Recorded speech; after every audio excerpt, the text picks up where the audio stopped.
that when you have all of the cultural trappings of success, so when everything in your world is signaling to yourself and others that you have made it, and yet you don't feel that, then you're like, what? But like, why? So then there's like a huge gap. And then then you as a person have to like square yourself with that discrepancy. And that's a tale as old as time, at least in like American culture.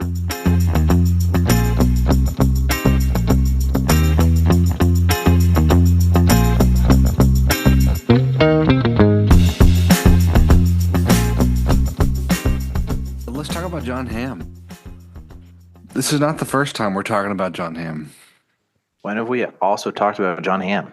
We talked about him during Top Gun Maverick and the fact he should have been in more movies that are big, but he's been like a madman / weird indie / like random cameo comedy.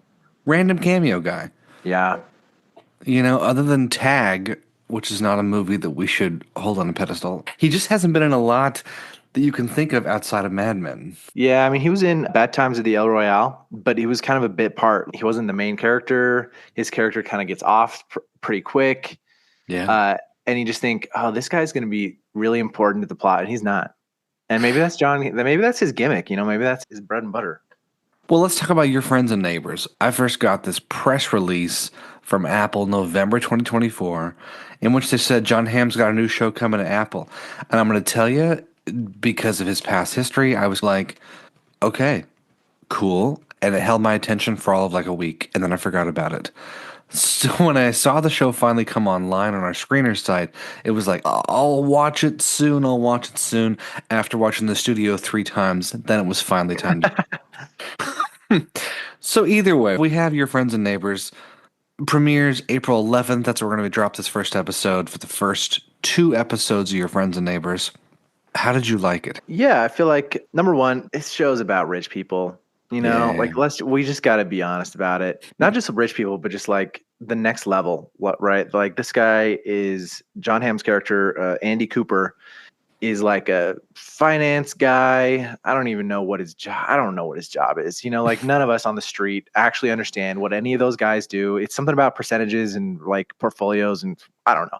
Anyways, so the show is about rich people, and it's about this one guy's fall from grace, fall from, you know, like being rich, into a life of crime. Cause like, you know, the show, we're just going into it, right? Like, yeah, we're just going into it. The show does the classic thing where we open on some insane scene, which is Jon Hamm waking up next to a body covered in blood. Yep. In some mansion, and then racing to try and clean it up, and then falling into a pool, and then it does the record scratch thing. It was like, I bet you're wondering how I got here. We call that a cold open. It's a cliche cold open of now you got to find out how we got to this point where he's covered in blood. It's like, okay, fine device. We've seen it before, but okay. Yeah, we've seen it before. I mean, like, part of me, now that I'm like thinking about it, I'm like, would this work without the narration? That was going to be my big question to you. I take issue with VO really harshly, unless you're doing a great little noir series. I think a lot of times it just is kind of like too much.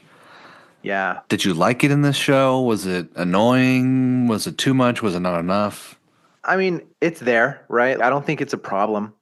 I don't think it's overly annoying. I'm just curious about what would the show look like if it didn't have the voiceover narration.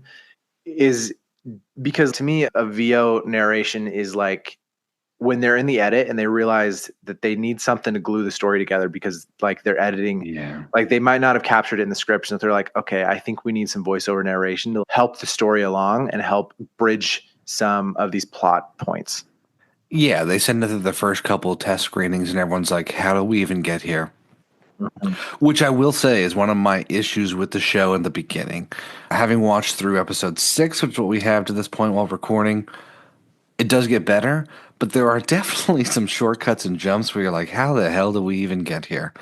I think the first thing I would say about this cold open and how we jump into the story is everyone's going to want to relate it to Breaking Bad because every story with someone who loses it all and has to go criminal turns into this is Breaking Bad. Mm-hmm. But the other thing is, it's kind of riding this high tail that we have of loving the White Lotus, which is again rich people problems, and then like Yeah. that Netflix series last year that I watched and was pretty well received called The Perfect Couple. Nicole Kidman, Oh, Liev Schreiber. It's following the footsteps of Big Little Lies of what if rich people had to deal with something like tragedy. Oh, here we go. And Jonathan Tropper, who's the writer and creator of this series, you look back at his work and you're kind of like, what? Banshee Origins, a miniseries from 2013. I don't know hmm. who's seen that. Maybe it's British. Who knows? Seed, an Apple TV series with Jason Momoa. He did 7 episodes on. Don't know who watched that. That's just kind of on the website. He did write The Adam Project, which I hated and lambasted, which is the Ryan Really? Reynolds Netflix movie. Did you watch that? Yeah, I watched that. I thought it was fun. Yeah, I haven't gone back and watched it again.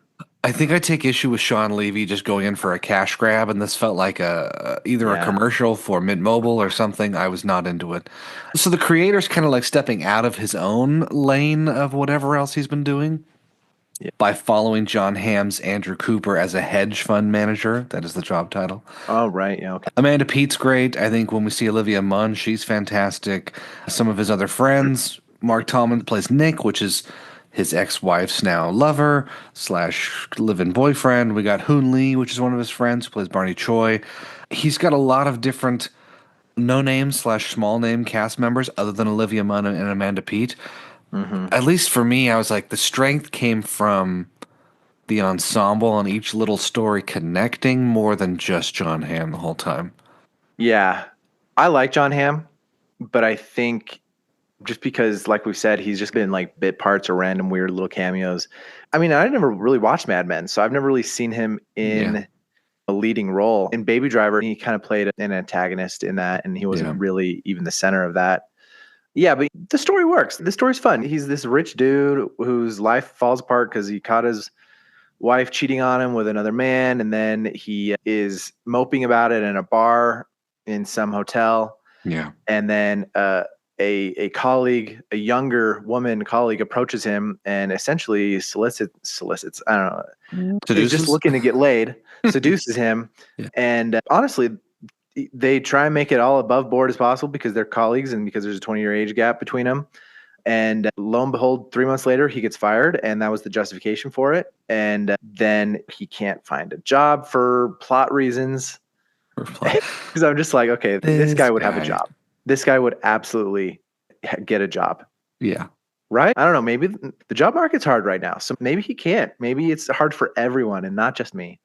Well, the big issue that they point out, which does exist, is the non-compete and the lockout period of you can't work with anyone competing. You can't call your old book of clients for 2 to 3 years, which every writer of every show is just dreaming and fantasizing of a ticking time bomb and clock that they can just put somewhere so they don't have to deal with certain elements.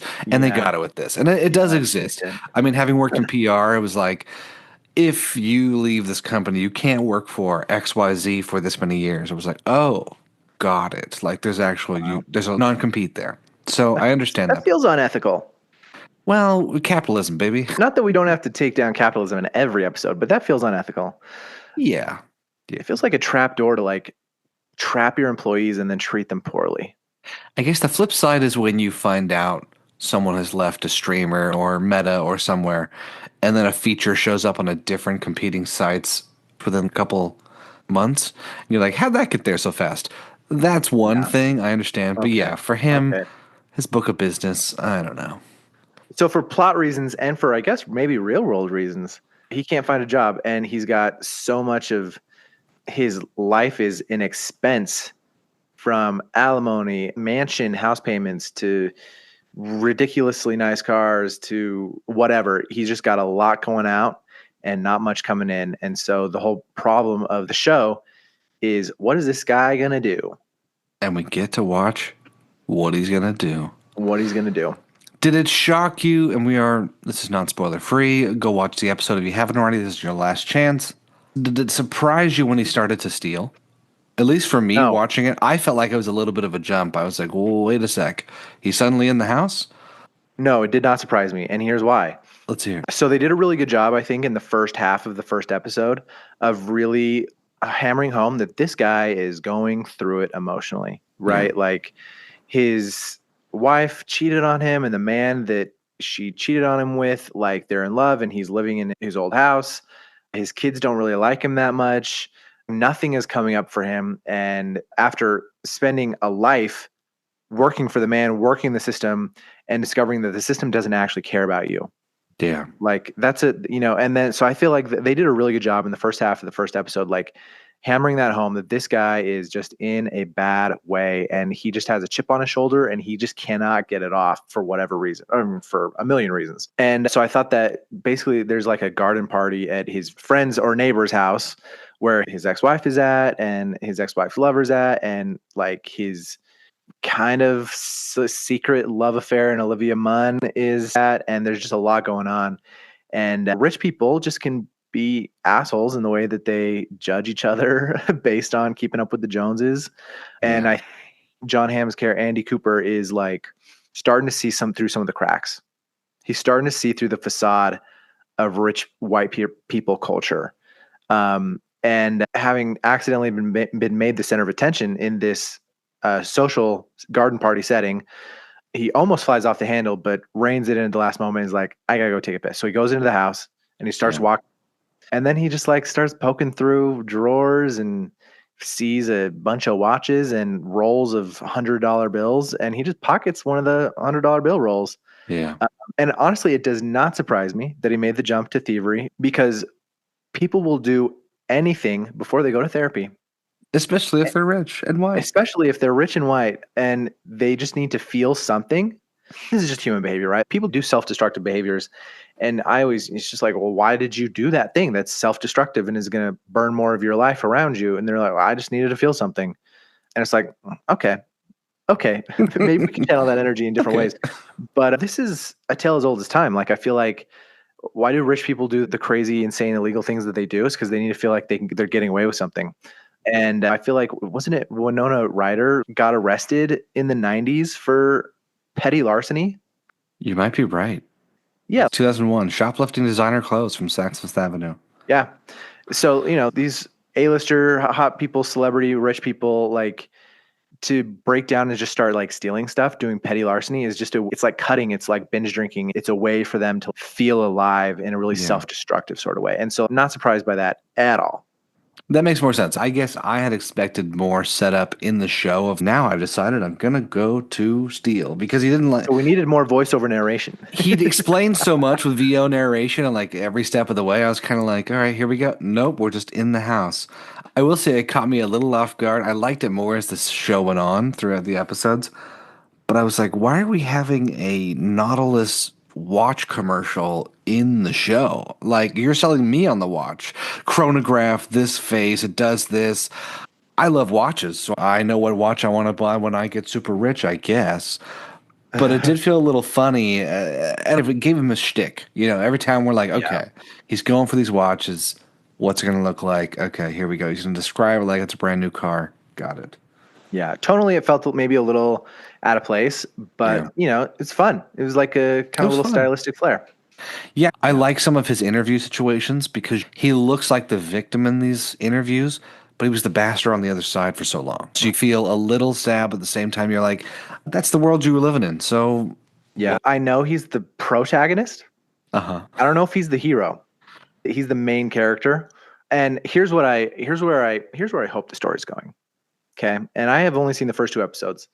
With all the scenes at the country club and like at the garden parties and stuff, rich people are a scourge on society. For everyone listening, don't take it to heart, but do. Take it to heart. But what I hope is that this show is a critique of upper class rich person culture, because it feels like what's happening is that Jon Hamm's character, Coop, is beginning to see through it, and the breakdown of his life is showing to him how fake it all was. The cars, the house, like he got it all. He kept up with the Joneses, and what did it do for him? Nothing. Like his friends, his supposed friends and neighbors, they don't really care about him. And Yeah. I think he's seeing that, and then he's starting to develop some contempt for them, and that's why he's stealing from them. He's stealing them because theoretically he needs money, Yeah. but he's stealing from them because he literally has a lot of contempt for his friends and neighbors. He feels justified in it. He Yeah. feels deeply justified in it. And is he a Robin Hood where he's not given to the poor, but he is No. stealing from the rich?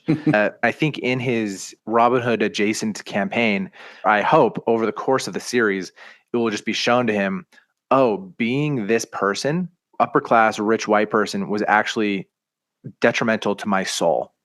Yeah. And what I hope at the end of this series is not that like, oh, he just gets away scot free. And now he's rich again and he's learned no lessons at all. Especially the through line with the sister. I think Uh-huh. that's a great plot device to show that yeah, this guy actually cares. This guy has got a heart. It's just Yeah. about like how can we breathe some life into it? You're right. And I feel like there's some movies where we see dad makes money. Oh my gosh, he loses his job. Now he learns to be in children's life. We've seen like a handful, especially throughout the early 2000s, maybe Mhm. into the 2010s, of Yeah. successful father, breadwinner, or maybe he's got a working wife as well, and now he's going to be the stay-at-home dad. Aw. And we get a little bit of that in this that I kind of enjoy. It's going to take a while, hopefully throughout the first season or longer, for your kids to really buddy up with you because you've been the absentee hedge fund father. And he justifies it in voiceover in the beginning of you got to work harder to get the bigger house. So you get the bigger house, you got to work harder to pay for the bigger house. Oh my gosh. So then you're never home, and then everyone's mad you're never home. You got to keep working harder to get them somewhere better. And I understand that, and I've heard that from so many men of like, how they get so mad at me for providing for them. But he in this series is kind of what the American man has been for the last 60 plus years of like, Yeah. I work. I don't have to be emotionally available for anybody. And then when Yeah. it's taken away and they're like, well, aren't we best buds? Let's get ice cream, son. And the kid's like, honestly, F off. Like, Yeah. thanks for the ice cream, but I don't know who you are. His son, Hunter Cooper, played by Donovan Colan. I like that juxtaposition. I like his daughter, Tori, played by Isabel Gravitt, dating the doofus guy and Jon Hamm's problem with it. I think it gets a little funnier as the season gets on, but it's fun to see that little come to terms with, oh, yeah, while you were absentee and just working all the time, your kids have had lives and you're not fully there. Yeah. Get caught up with it all, get in the Yeah. middle of it. And I'm glad that the stealing's not 90% of the plot. Like, we have it in spurts when he's actually doing it, but there's a lot more going on to build the story and the world around him. Yeah. I think that you can see some of the narrative themes coming out in some of the other characters as well, where Yeah. if for Coop's character, the problem is that the need to keep up face with your friends and neighbors creates such a difference between, you know, who you actually are and who people perceive you to be. That creates a lot of anxiety and a lot of internal wasted energy that needs to come out. And he's turning into like petty theft. That's what he's turning to as a release valve. The exact same problem is happening in his ex-wife, who is some kind of a guidance counselor for kids. There's a good montage where she's talking to these kids who are telling her about her problems. And this kid is just like, she's like, why do you key cars? And he's like, I just get angry. And he's like, it's not just anger. It's like, there's an energy in my body, blah, blah, blah. And it builds up. And I just like, I can't until I like break a window or I key a car and then it goes away for a little bit. And Yeah. you can just like, the camera just like settles in her face. It's like, oh, this isn't just a cutesy like moment. She's taking advice from a teenager. Becoming a mirror. I know. And then there's a moment where she's doing some day drinking, some wine drinking at a bar by herself. And she closes her tab and goes out into the parking lot and keys a car on her way to her own car. And damn it, if that is not the exact same issue that Coop is having, Yeah. where it's just you're rich and you just have almost basically zero problems in your life. And so you're manufacturing problems for drama. Yeah, it's wanting to feel something when you're so on top of the world. Yeah. You haven't felt anything in a while.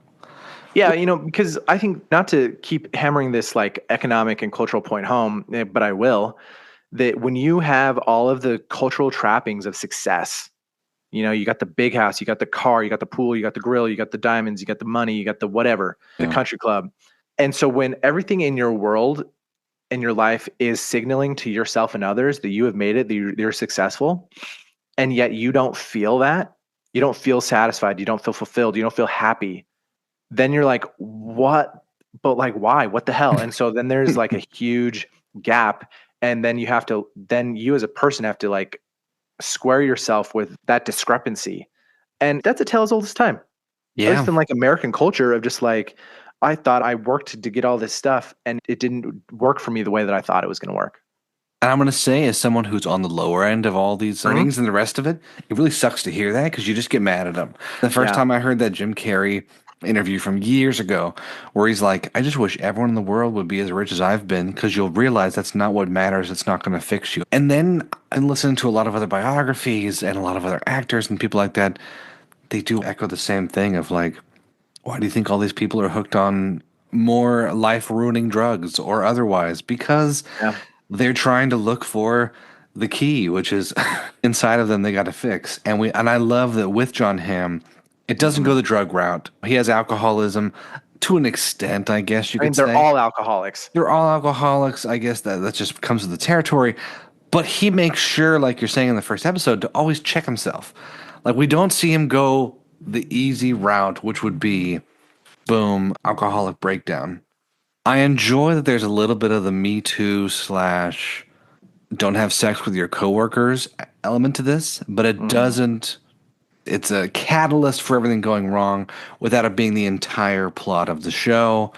Yeah. And it shows from the woman's perspective what's happening here. His boss, Jack Bailey, played by Corbin Burnson, who I loved from, was it Psych? Yeah. He was in Psych. You just kind of show that the CEO will use anything to get this guy out of here because he sees him as competition. So I love that it's not fully the crux of what's going on, but it's part of the problem. So you shouldn't have had sex with your younger coworker who's in a different Yeah. department. That's not good.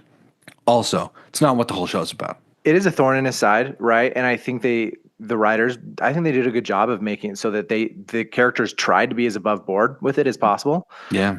So that it wasn't a normal Me Too sort of situation where the woman didn't even actually put in a complaint at all. That honestly, she was being used by the corporate overlords to get something out of her and Yeah. get something out of the situation. And so she was being Me Too'd from a different direction, not from Jon Hamm's character at all. I like in the second episode when he gets to meet Lou, the pawn shop owner. I like that she's gritty. I like that she has her own set of rules, her own set of violence. We get to see that by the end of the second episode. At first, I was like, oh no, this is going to be his Better Call Saul. It's going to be his whatever. And we Mm-hmm. get a little bit of that, but it doesn't go so into the mirroring territory. It's like, okay, she has her own rules. Throughout the season. It changes a little bit. He's not there every episode for 30 minutes, you know? It's like, okay, pops in to do his thing, moves on. Moves on, moves on. And I will say that's something I have to give the writers credit for in this show is that they don't dwell too much on an area which would be easier just to like dive completely into. And now it's suddenly Jon Hamm and the pawn shop owner take the whole neighborhood. Like it's part of it, but it's not the entire story. It's not where he gets hung up on. Yeah, I thought it was good because especially through the interview sequences, it's clear that Coop comes into all of these with a huge superiority complex, Oh yeah. and he just thinks he's better than everyone. And then he comes into these pawn shop negotiations, and he thinks that he's going to get the better of everyone, and she's just like, I'll give you 65K for this watch. He's like, oh well, this other person was going to give me this for it, and she's like, well, you rich people, you're used to dealing with things that aren't real. And she's like, this Yeah. is real. This is real. I'm better at you than this. And, and then she gets the better of him. And, and it's so gritty and real and like on the streets in a way that he's not used to, Yeah. that it puts him out of his element. And I'm excited to see where that goes, especially when he just basically watches her threaten some man's life with a gun on the TVs.